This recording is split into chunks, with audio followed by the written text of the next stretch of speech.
So this is the story of King Puranjana. It's one of my favorite pastimes in the Bhagavatam.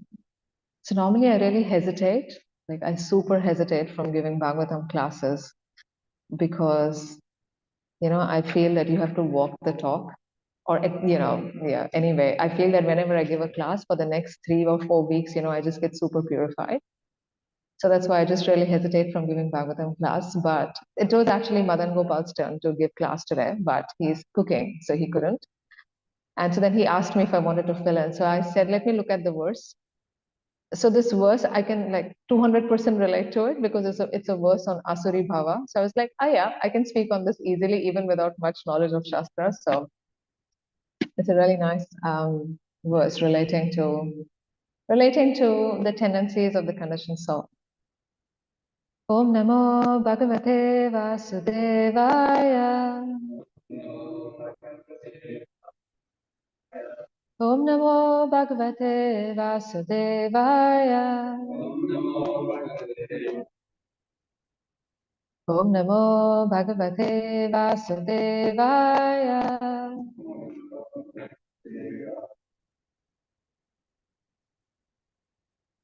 Asurinama Paschadvas Dayayati Puranjanaha Gramakam Nama Vishayam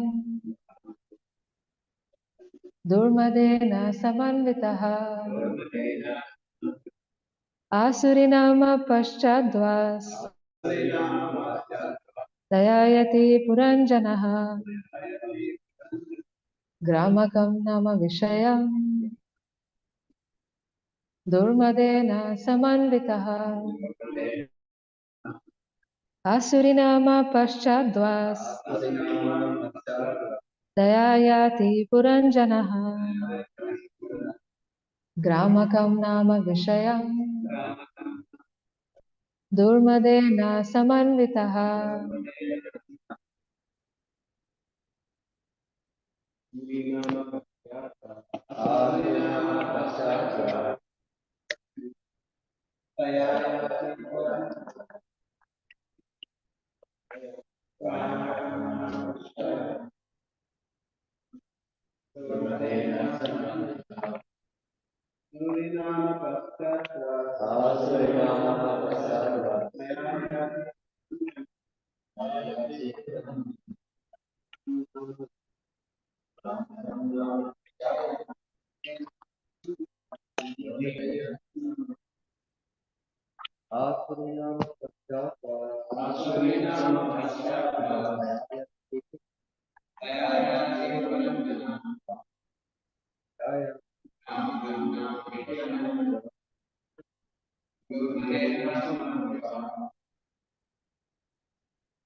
Asuri, of the name Asuri. Nama, called. Paschat, on the western side. Dwaha, gate. Taya, by which. Yati, used to go. Puranjanaha, King Puranjana. Gramakam, of the name Gramaka. Nama, called. Vishayam, the city of sense enjoyment. Durmadena, by Durmada. Samanvitaha, accompany. Translation and purport by Srila Prabhupada.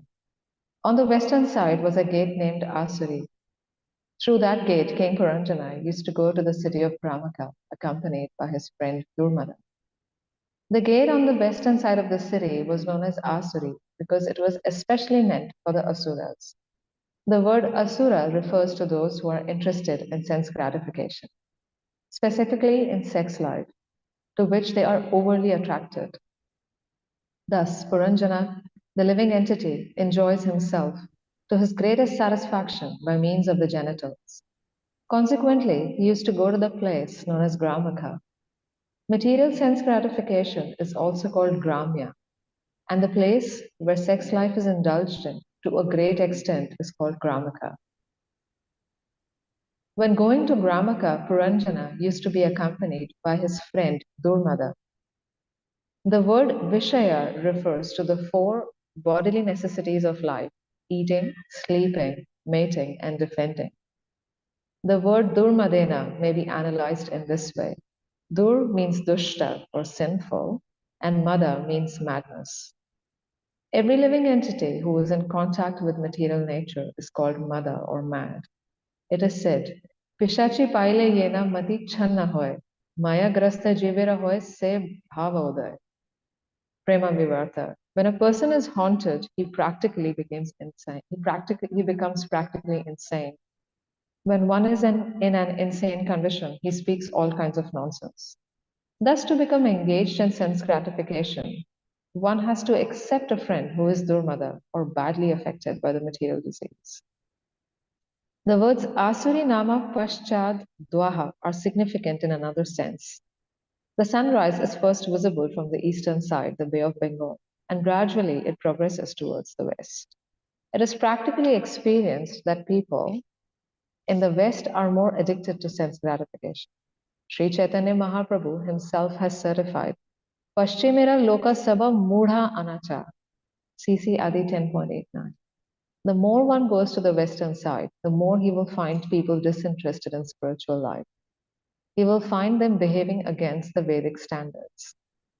Because of this, people living in the West are more addicted to sense gratification. In this Bhagavatam, it is confirmed Asuri Nama Paschadwaha. In other words, the population on the western side is interested in an Asuric civilization. That is a materialistic way of life.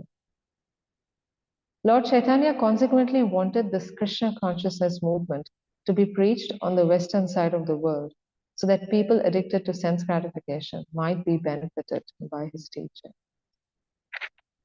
Translation again. On the western side was a gate named Asuri.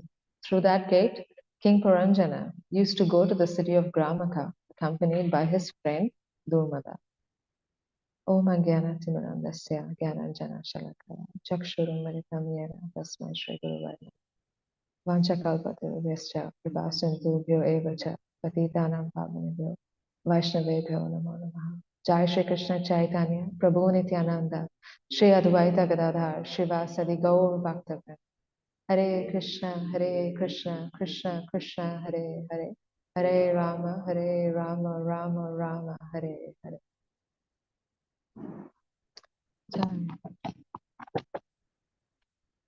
So in this section, just a brief overview of what's happening in the past few verses is that it's being described the different gates in the body. So it's explained that there are 9 gates and each gate opens to a city of sense enjoyment. So the gates have been explained in terms of directions. So there are 5 gates that are facing the east, that are on the eastern side. Then there are 2 gates facing north and south, and then there are 2 gates that are subterranean.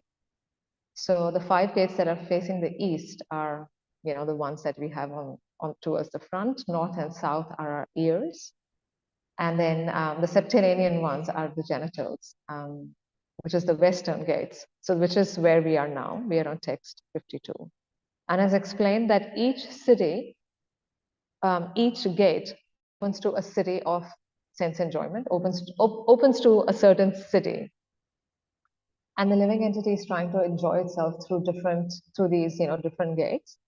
And every gate that it goes to, it takes a friend along. It doesn't, the living entity doesn't go alone. It takes a friend. So with this context, now here we are on this context 52. So this text is talking about the Western gate, which is the subterranean gate. It's referring specifically to the genitals. So it talks about Asura. So this gate itself is named Asuri. It's the Asuri Bhav. The first, as soon as I read this translation, what came to my mind was Hiranyakashipu. Hiranyakashipu is the personification of Asuri Bhav. He's the personification of Rajagun, the mode of passion. So Asuri Bhav is, so we know that Hiranyakashipu, he signifies soft bed, gold and wine and women. So that is what Asuri Bhav is. It's the mode of passion. So all of us, how it's explained that in Satya Yuga, let me see if I remember this rightly, that in Satya Yuga, the demons or the asuras, they were on a different planet. In Treta Yuga, they were on the same planet.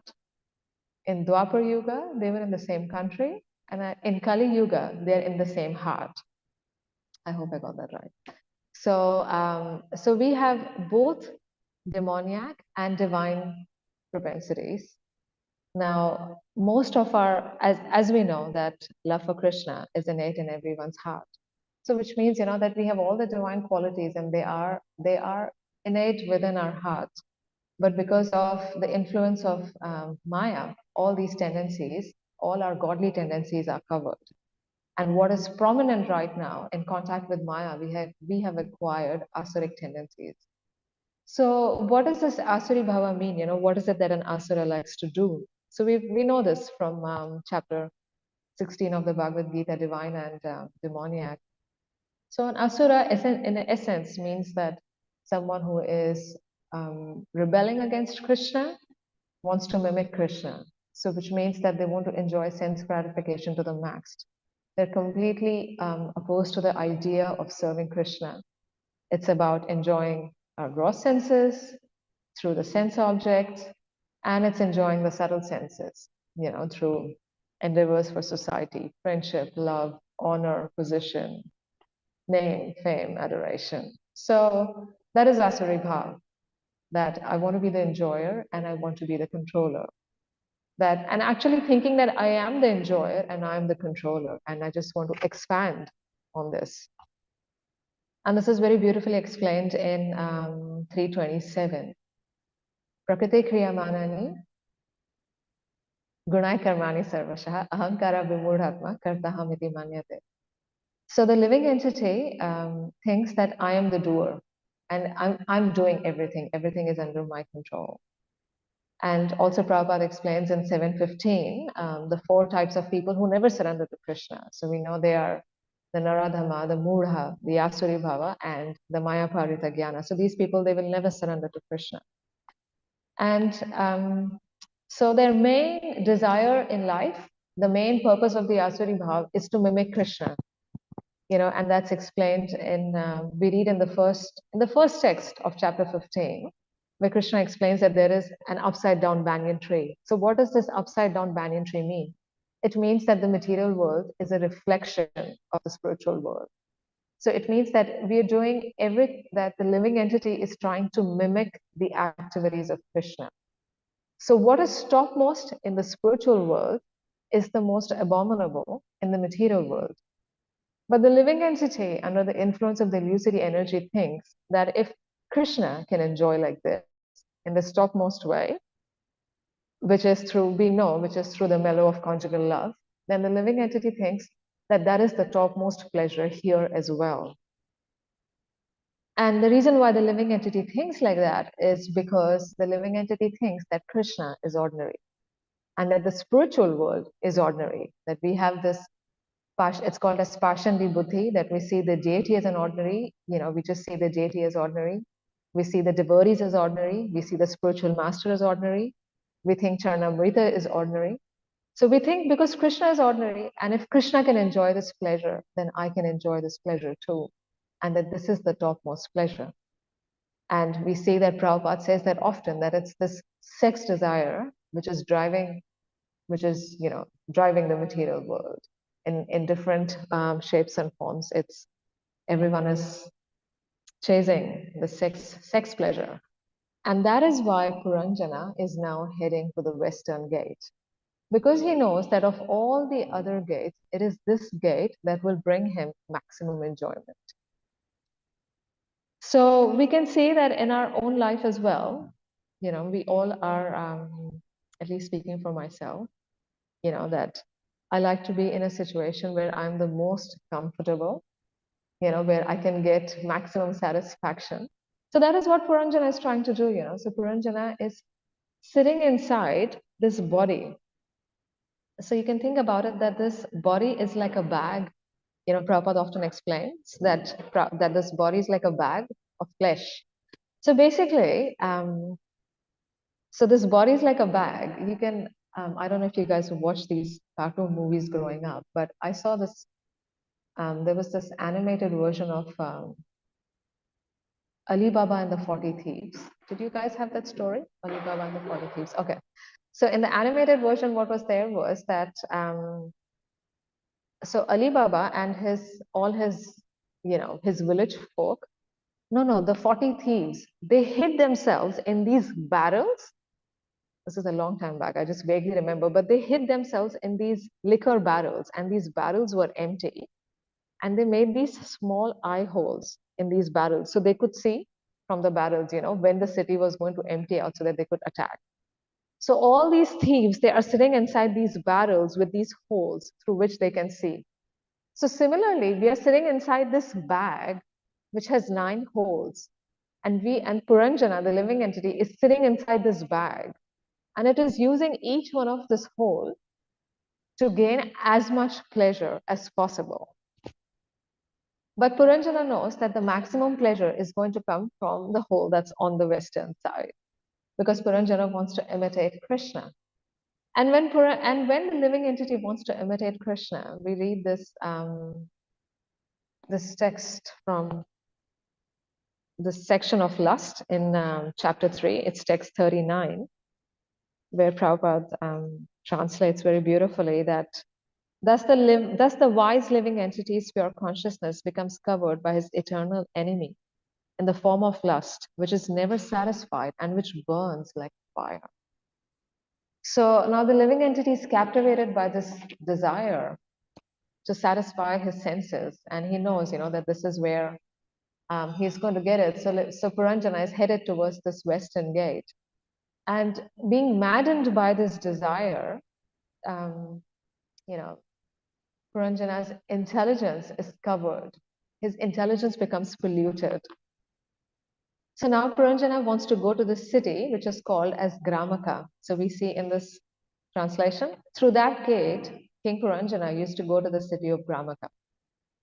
So the Jiva comes to Gramaka, and this is where he wants to live, because he knows this is where he's going to get the most satisfaction. And so he starts to organize everything. Like he starts to organize and plan, how can I get maximum satisfaction here? And we see that in the material world, everyone is busy planning. Everyone is so busy. There is no time. No one has any time. Everyone is busy planning. And Prahlad Maharaj says in the 7th canto that as soon as one starts to make plans for material happiness, straight away our distress begins. And this is what even Rishabdev is saying to his sons. Nunam is that famous Nunam Pramatha verse that the living entity is mad for planning for sense gratification. And actually, the living entity doesn't realize that it's because of all this planning for sense gratification, he's obtained a material body. And so this is not something wise for the living entity to do, but still it continues to do this. So Puranjana is planning for its illusory satisfaction in Gramaka. So we can reflect that where is my Gramaka? That where do I go to satisfy my senses? How do I satisfy my senses? I think we all have our individual Gramakas. Maybe for me, it's a stash of prasad. This is our legitimate Gramaka. or maybe it's scrolling on social media, sitting in our special corner in the ashram, or maybe just something on the computer. So, we can reflect on this, that how do we satisfy, or how do we satisfy our senses? Yeah, where am I seeking satisfaction from? That when I go somewhere, am I going there with the intention of serving Krishna? Is Krishna's service prominent, or is my sense satisfaction the motivation? So, yeah, am I going to Gramaka? This is I really this yeah this is something that really struck me in this verse, that where is my Gramaka? And I realized that my Gramaka is at 9 p.m. when I should be going to bed, but instead of that, scrolling on social media. That's my Gramaka. My Guru Maharaj, His Holiness Devamrita Swami, he gave this class 2 years back on nighttime procrastination. That's when the mind wants to get back. You feel the mind tells you this, that, okay, all day you've done so much, you've been serving others, but now is your time. And so let's go on social media and scroll. So that's my Gramaka. And then also my Gramaka is when my husband cooks at the ashram, that's my Gramaka. Okay, so now the other, so another thing that really struck me in this verse was that, is that when we, is like Krishna, we see that Krishna is never alone in the spiritual world. He is always with someone. So similarly, when we want to enjoy, we are always seeking someone to take along, because we want someone's, it's almost, of course in Krishna's case it's different, but it's almost in our case, our own energy is not sufficient to enjoy, so we need someone else. Okay, hey, come along, let's take someone along, and then both these persons will be enthusiastic, and will encourage each other in this enjoyment. It's like your enjoyment increases when you take someone along. So that's why Puranjana, when he's going to any of these gates, he is taking someone along with him. So now when he wants to go to the western gate, so I was just thinking of how this applies in our life, that yeah, I mean, I can think of this from my Karmi days. I mean, even now. So if I want to talk about something, like for example, let's say if I want to talk about Shastra, I go to the Ramayana. If I want to talk about Prasad, I go to Madan Gopal. If I want to talk about service, I go to someone else. So depending on what is the nature of what we want to talk about, or the nature of what we want to engage in, we seek such that association. So Puranjana now wants to go to the western gate. So naturally, the Puranjana is not going to go to his sadhu friends, because they are not going to encourage him to go there. So Puranjana is going to Durmada. So he's probably had a look in his friend circle. Who is Durmada? So Durmada is someone who is mad and sinful. And Durmada is mad for material enjoyment. So he's probably identified Durmada in his friend circle, and he is taking Durmada with him to go to the western gate. So I was thinking that for myself, just reflecting that who is my Durmada? That, in my life, who is encouraging me, and encouraging me, or where do I get encouragement from to, to not serve Krishna fully, or to slack off. Because Durmada is not just a person, but Durmada is actually also our mind, also our intelligence. And I thought a really good example of this is Ajamil. So we see that when Ajamil saw that couple, when he was as a young Brahmana, when he was walking on the road and he saw that couple, it's not that he it's not that he was walking on that day there with that intention of falling down. That was not his intention. But he was just walking on the road and he saw this couple. But then it's what he did next that led to his fall down. So naturally, by looking at this couple, there was an imprint in his mind, and he couldn't get rid of that impression. So he kept on meditating on it. And then the next step that he did was that he employed that lady, that prostitute, as a maidservant in his own house. And that continued for some time. And then after that, he actually started having sexual affairs with the maidservant. So we say that Ajamil actually had the independence to decide what he wanted to do. You know, he felt he had that desire. He when when that stimulus came to him, that desire came up in him. But it was how he went about in satisfying that desire which changed the course of his future. So instead of, at that stage, he had the choice that now either I can go this way or I can go that way. Either I can take Sadhu Sangha or I can take Durmada Sangha. And he actually chose to take Durmada Sangha, which was the association of his mind. And that is what led to his downfall. So we can tell that how the living entity is acting, whether the Puranjana is acting in Asuri Bhav or in Suri Bhav, based on what he's doing, based on Puranjana's activity. What is the motivation? What is the action? And what is the association? So what is the association that is influencing the motivation and the action of the living entity?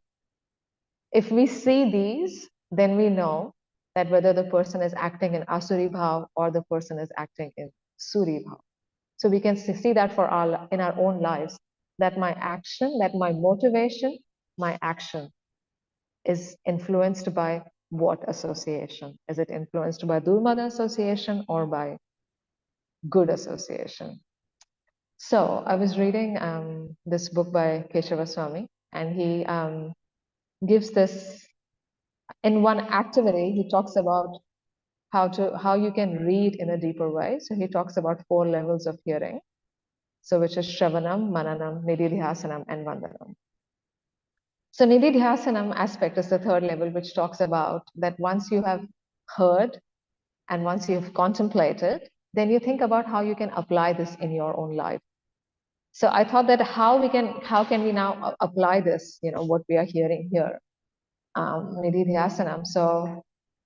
So we are all sitting here, we are all practicing Krishna consciousness. And basically Krishna consciousness is the journey of going from the western gate to the northern gate, which is going from the western gate, which is the Asuri Bhav, to the Suri Bhav. So the northern gate is the gate of hearing. So as we make this journey in Krishna consciousness, the first step and the most important step is to actually kick out Durmada, is to give up bad association. We see in Nectar of Instruction, in both in text 2 and text 3. So text 2 is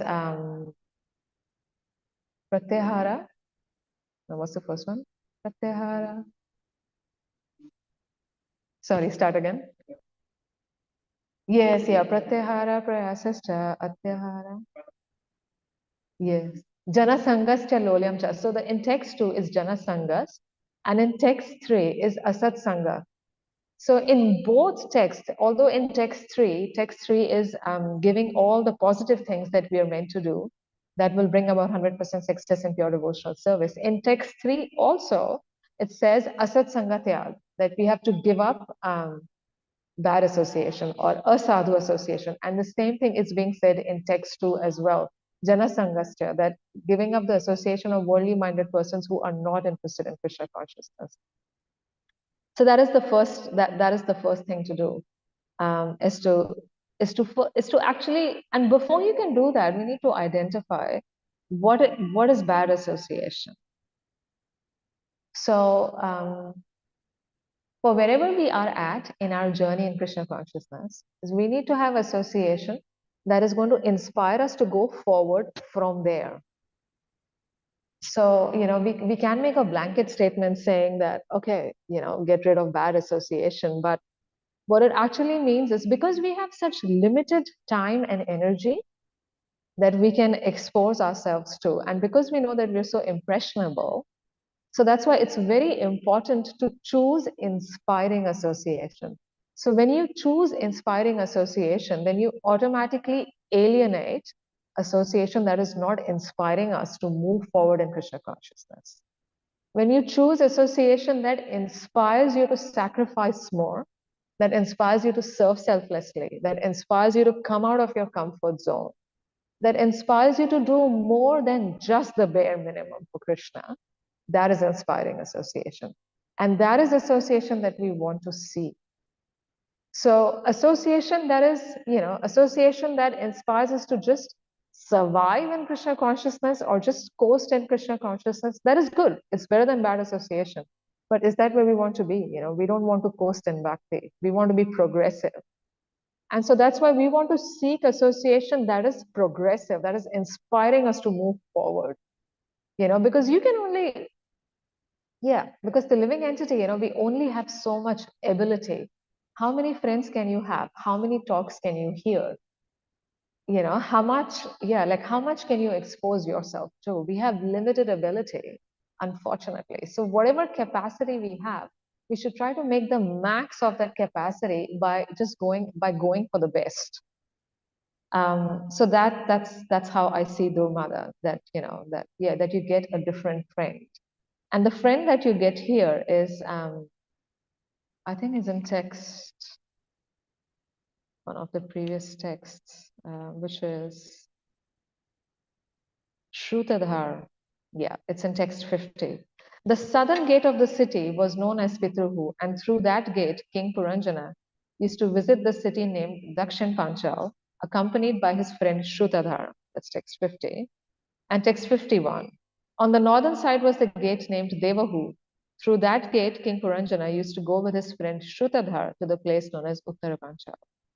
So Shrutadhar is the friend that is taking Puranjana towards hearing from scriptures. But this friend Shrutadhar, that's where we need discrimination. Because Shrutadhar, listening to Vedic scriptures, can take you both ways. So if Shrutadhar takes you to the southern gate, that's the path of fruitive activity, through Vedic scriptures. And if Shrutadhar takes you to the northern gate, that's actually transcendence through Vedic scriptures. So we're so fortunate that Prabhupada is presenting to us the gold standard of pure devotional service. So that's how we want to use Shrutadhar. Shrutadhar, means hearing. Is that we want to use this friend to take us to hear about the gold standard, and that's what's inspiring us to move ahead, as I was saying, to do beyond the bare minimum in my capacity, not just coast, but do a bit more. So sound vibration, hearing transcendental sound vibration coming from sadhu. As we hear that, and this, this can't be emphasized enough. We know that of all the 9 angas of bhakti, Shravanam is the most important one. And that's why Krishna in chapter 7, which is where the treasure of the Bhagavad Gita begins, right in chapter 7, text 1, Krishna is so eager to tell Arjuna. That's why Krishna is saying to Arjuna, that Shrinu, that hear from me. And so in the next 5 chapters, from chapter 7 to 12, Krishna is going to tell Arjuna about samagram. Asamshayam samagram means complete knowledge of the absolute truth, which is understanding Krishna as the Supreme Personality of Godhead, as Akhila Rasamrita Murti, that he is the reservoir of all pleasure, and how we as living entities can actually connect with him in pure devotional service beyond any doubt. So Krishna is now going to give this information to Arjuna, and Krishna is so excited to say this. That's why Krishna is telling to Arjuna, Tat Shrinu.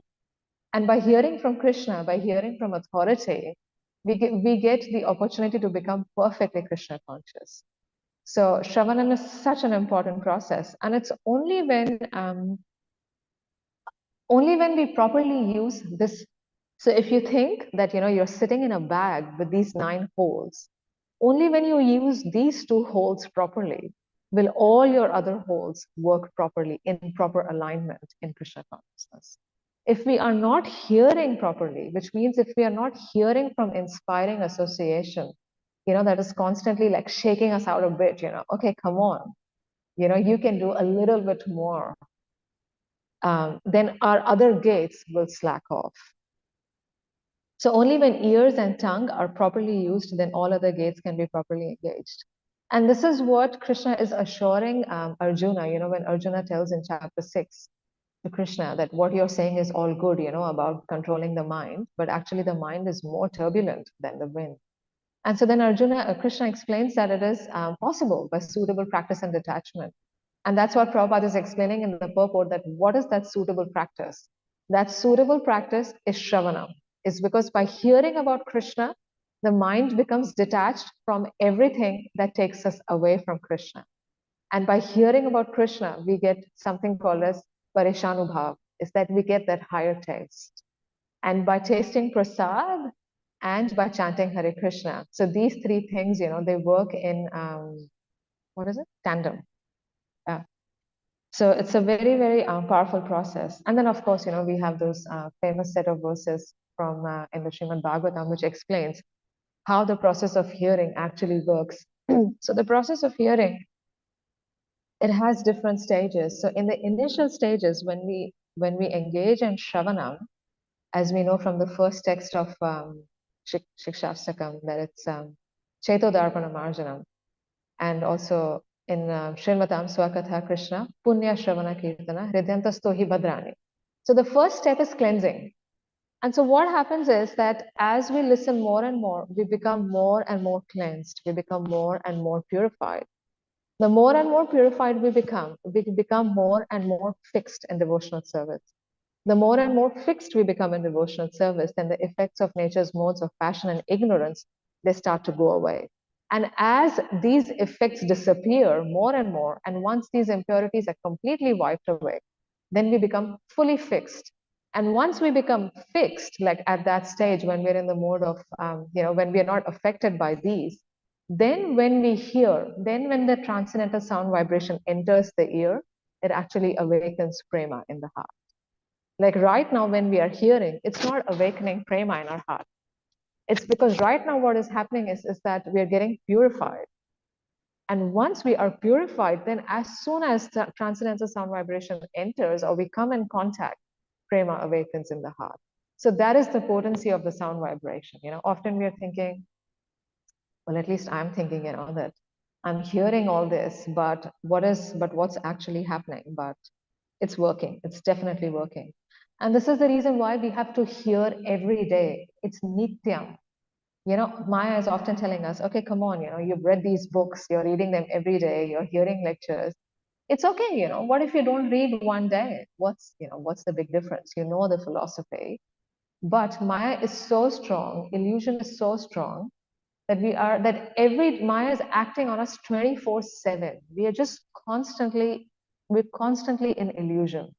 We're in illusion about the nature of the world, about who we are, about Krishna. We're just in complete forgetfulness. So if we hear from our mind, then all that we're doing is we're just hearing about different forms of sense enjoyment. And Maya tells us that, okay, you're executing devotional service. So what else do you want? You're practicing sadhana bhakti, but yeah, and you're doing pretty good. But actually, even when there is that sincere desire to serve Krishna, which is so precious and which is so rare, like if you have that sincere desire to serve Krishna, you have to guard it like anything because it is so rare. It is so rare. And we are in such, the, the illusion is so thick that it can get covered so easily because that one sincere desire to serve Krishna is crowded by all these various desires for sense enjoyment, that we don't actually even understand the extent and nature of our own contamination. Like we have actually no idea of the extent of illusion that we are in. At least speaking for myself, is that we have absolutely no idea that how much illusion I'm in. And it's the job of Maya to give you this, we know that Maya has two potencies, right? It throws you and then it covers you. So Maya throws you an illusion and it covers your ability to understand what type of illusion you are in. So we may think that actually I'm not an illusion, but actually this is what Maya is broadcasting to you, that you are not an illusion. And then being under this illusion, we become complacent, lethargic, and we slack off. And that's why we see in that second canto where Lord Brahma, after Lord Brahma is making this prayer to Krishna after the Chatushloki Bhagavatam, after engaging in this severe, you know, meditation for 1,000 celestial years, when Krishna appears and after speaking the Chatushloki Bhagavatam, Lord Brahma is praying to Krishna that please bless me, and please give me knowledge so that I may not be overcome by pride. And the acharyas explain that what does this pride actually mean? Because we may think that we are not proud, but actually pride manifests as lethargy and complacence and slacking off. Because if we are slacking off, we are complacent, if we are doing the bare minimum, then if you reflect, then you realize that the reason why we behave in that way is because we think that what I'm doing is good. It's good enough. It's actually pride. When we become lethargic and complacent, I'm good. So it's actually pride that is creeping in, and we have to be so vigilant. We have to be so vigilant. That's why we have to hear every day. So we have this process of Krishna consciousness, which is about moving from the western gate to the northern gate, and our progress in it, the rate at which we move ahead depends wholly and solely on our level of submission in hearing, chanting, and selfless service to the Guru and Vaishnavas. And what is our level of submission? That, okay, am I mechanically doing my service, or how much is my heart in it? We are not at that stage of spontaneous devotional service. That's like a millennium away, but but we have to be conscious of the goal, that why am I actually doing this? That I need this, that I need to hear the Bhagavatam. Is because if I don't hear it, what is my position? I'm just completely drowning in Maya. I need to hear this Bhagavatam. And I actually need to pray for the mercy of all these great personalities whose pastimes I'm reading about. I need to pray for the mercy of my Guru Maharaj. And I need to beg for the mercy of the Guru Parampara, that please let me not drown in so much forgetfulness, that please allow these words to enter my heart and somehow make some impact, because I'm just drowning. So this submissive service to the limbs of bhakti, beginning with Shravana, is the only way. Yeah, submissive service, Trinadapi Sunichana. That really, where I am, where am I? Like Asuri Bhav, I'm sitting on the western gate. And it seems like so simple, right? That, you just open the Bhagavatam and I'm going to read it. But actually, it's the consciousness with which we read. Really, how submissive are we when we're reading? That makes all the difference. That makes all the difference. And that is what, that is this wonderful process that Sri Chaitanya Mahaprabhu has come to give us. And, Srila Prabhupada is giving us, and which is coming down to us through the Guru Parampara, is that when we give this to others, we get the mercy of Sri Chaitanya Mahaprabhu. And when we get that mercy, then all this that we are reading, it dislodges these blocks in the heart. It shakes them. These words, they have that potency to actually go inside and shake our foundations of material existence. But that shaking happens through mercy, which descends when we actually please the acharyas, and when we please Sri Chaitanya Mahaprabhu by sharing this knowledge with others. And that's what Prabhupada is stating in this purport, that Lord Chaitanya consequently wanted this Krishna consciousness movement to be preached on the western side of the world, so that people addicted to sense gratification might be benefited by his teachings. So our acharyas, they want us to chant Hare Krishna and move up from the western gate to the northern gate, and they want us to help others do the same.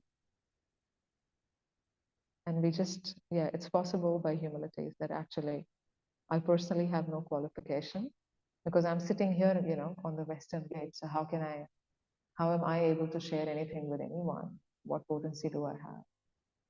But if it comes, if the will of my spiritual master is there, then I can do so. Okay, that's what I had to say. So a few thoughts. Would anyone like to add something? Some reflections? Anything to share? Hare Krishna. So much clear class and question for someone who's like pretty much really grounded in passion. That life is like very up and down. And there are times where we have very large visions of what we want to do, the things to do, and find very balanced and regulated. At that point, there needs to be a lot of compassion and like self-care and actually root off some standards because personally I've tried to keep rigid during balance only brings it further down, like self-torture basically of like trying to root something that you can't. So I mean, even as I'm saying this, I realize that's the fault of the motivation from the outset. What do we do to somehow mitigate these massive peaks of loss?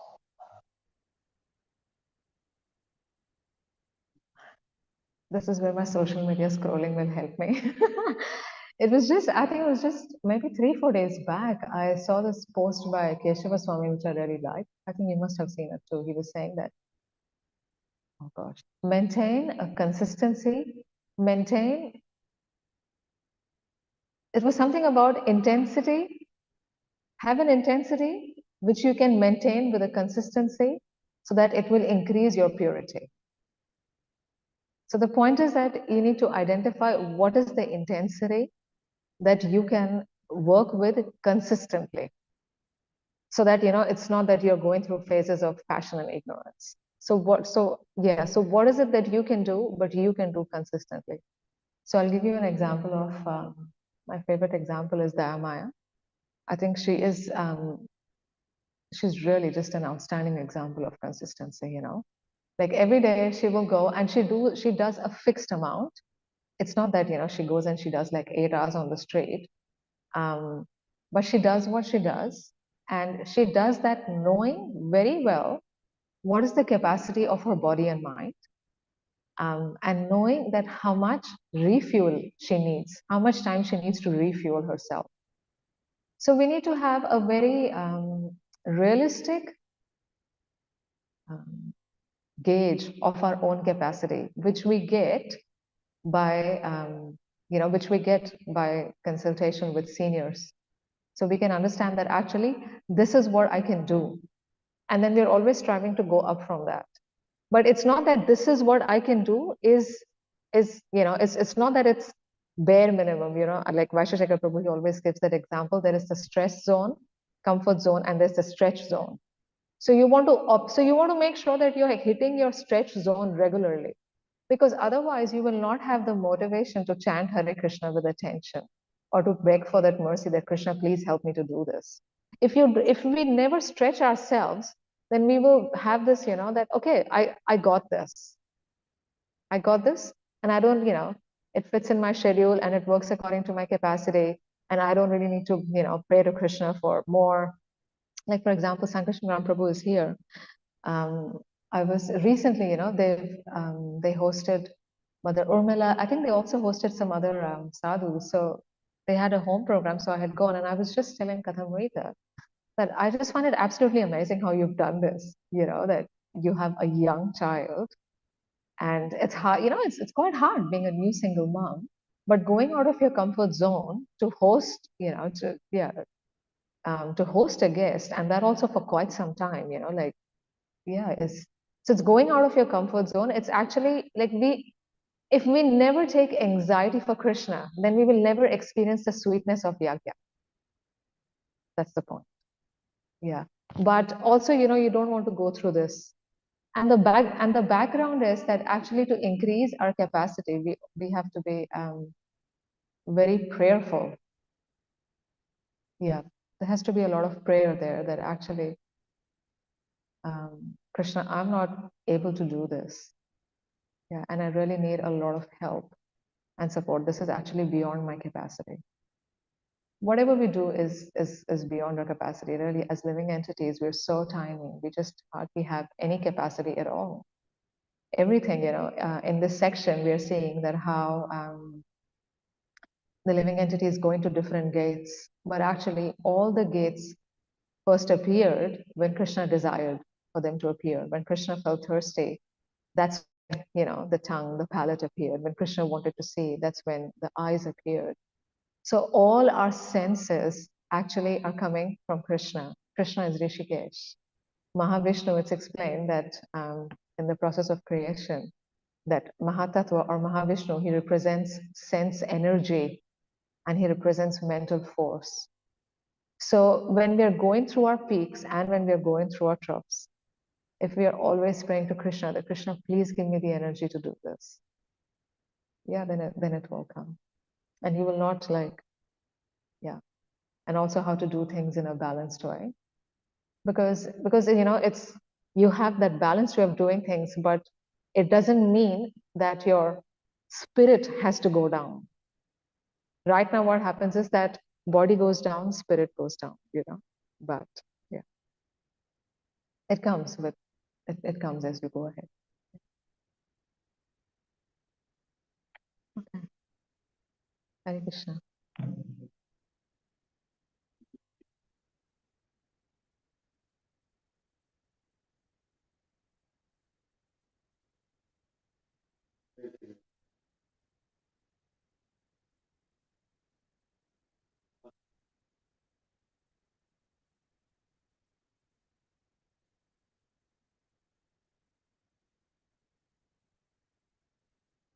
Mm.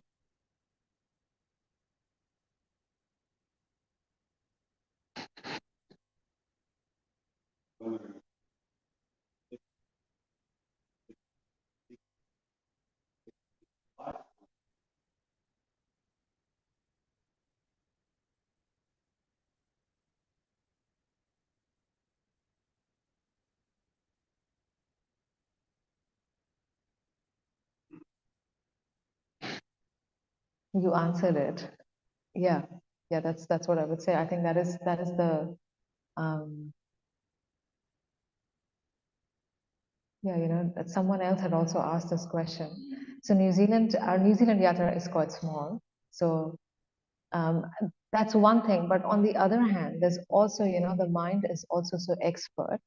The mind can actually tell us that, like, even within the brahmachari ashram or even within, a group of like-minded devotees, the mind can always tell us that, oh, I'm a bit different, that this person is not exactly like-minded, or this person interests are a little bit different.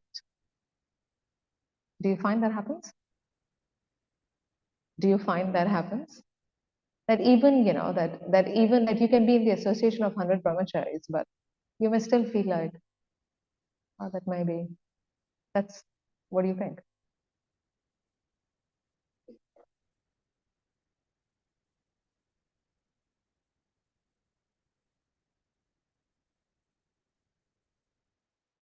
Yeah, yeah. And that's why we see that, yeah, devotees change communities. Of course, we want to find a good living situation where we are peaceful and we can be inspired to progress. But I just think of what yeah, of how Guru Maharaj answers this question. He says that is that when we are associating with that, he talks about the art of associating with devotees is then we have to be very prayerful. Yeah, we have to be very prayerful, pray to Krishna, to the super soul, that please let me be inspired by this association. That let's not take the association of devotees casually. That if we pray to Krishna, that actually let me see how that please let me see the glories of this devotee. This will sound a bit weird, but um, just after kirtan, I went down to the toilet. It was so spick and span. And I was just thinking that, at 7:30 a.m. in the morning, some devotee has sacrificed. I don't know who cleans the toilets here. Who is it?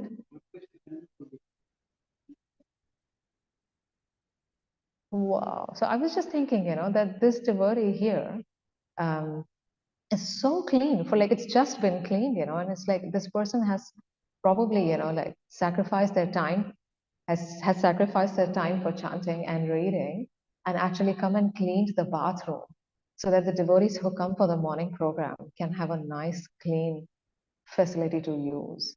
I mean, that was super inspiring for me, and I was just thinking, that I'm just like, okay, till morning 10 a.m. my phone is on airplane. I'm just fully absorbed in, like, I don't want to be disturbed in this time. But you see what I'm trying to say? That yeah, that every devotee is actually just look at Hannah. She's sitting here.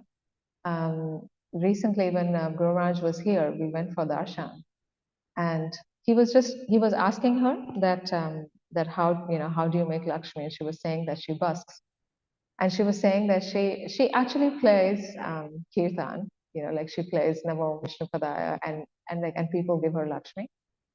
And so when she comes to do her service to the loft, it's like there's a 1 hour gap, and then she goes out in that much time to distribute books. She's so much inspiring her son to take to Krishna consciousness. Now, like, honestly, we are not, I don't think Hannah and I are like minded.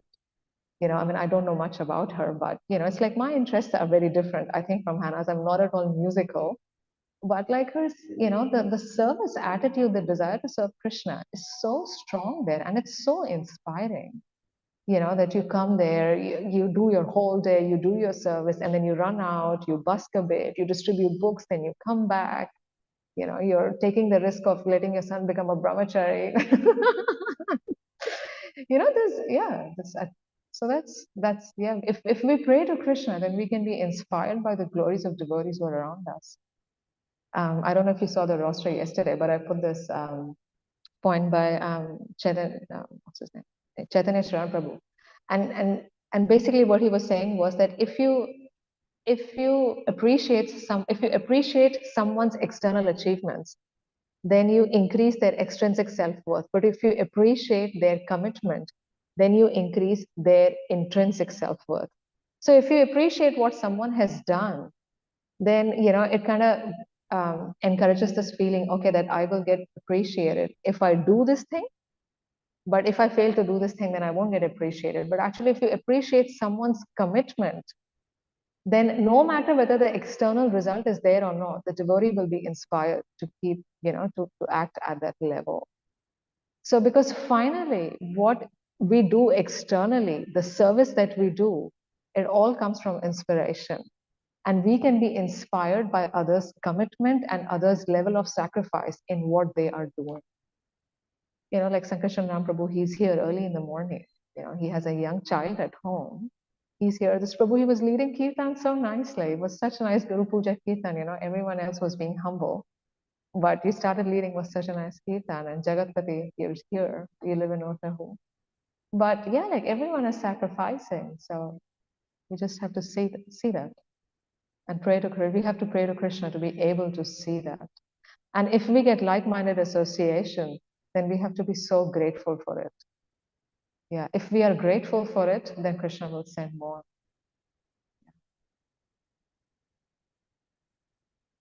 Would someone like to add something? I've said so much. Any reflections on this? Yes, I mean, Hannah.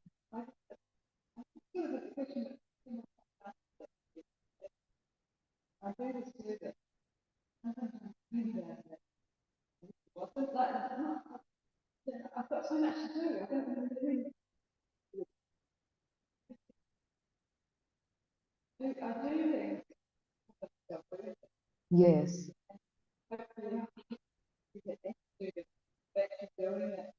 Yeah. And the fact that you said that you do it is because you have the sincere desire to serve Krishna and you're sticking to it, right? Because like Ajamil, like Ajamil, all of us, the living entities, that is the Shakti. So we have the free will to decide what we want to do. So the fact that you're doing it, even though you don't want to do it, is you have made that decision to do it. You have chosen to exercise your free will in that way, in doing that service, even though you may not be experiencing spontaneous ecstasy in doing it. And that is your show of love to Krishna or the process of devotional service, right? because you totally have full freedom to act on that tendency to not do it, because you're definitely feeling it, right? You're definitely feeling like not coming to Mangalarti every day, right? Maybe 6 days in a week you feel like coming, and maybe on the seventh day you don't feel like coming, but you still come because you want, yeah, it's because you're choosing to exercise your free will in the right way. That choice is there. And that is sadhana bhakti, that we are exercising that choice of free will to serve Krishna, even though we may not be experiencing ecstasy at this stage. But actually, it is working. And if we weren't experiencing anything, we wouldn't be doing it, right? So there is reciprocation. The reciprocation is there. Otherwise, you wouldn't be doing it. Yeah, Krishna is inspiring you to do it, to exercise your free will in that way. Because actually, the living entity is completely under illusion. Everything is, nothing happens without Krishna's sanction. So Krishna is actually allowing you to exercise your free will like that. So, yeah.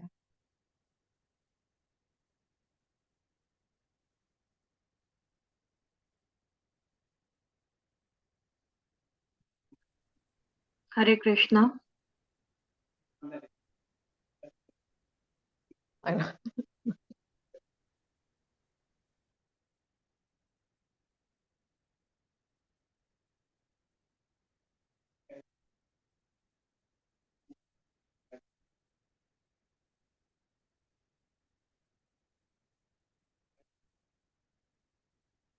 Yeah. But yeah, and the world is around. Yeah, I was thinking about the same thing actually. I was thinking, well, doesn't Gisborne see the first sun?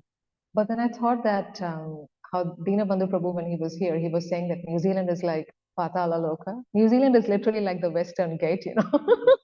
It's so subterranean. So I was thinking, yeah, that we are actually in Patala Loka here. As yeah, Devamrita Maharaj explains that we have a very unique type of Maya here. It just lulls us into complacence, because yeah, everything is going so well, but actually not.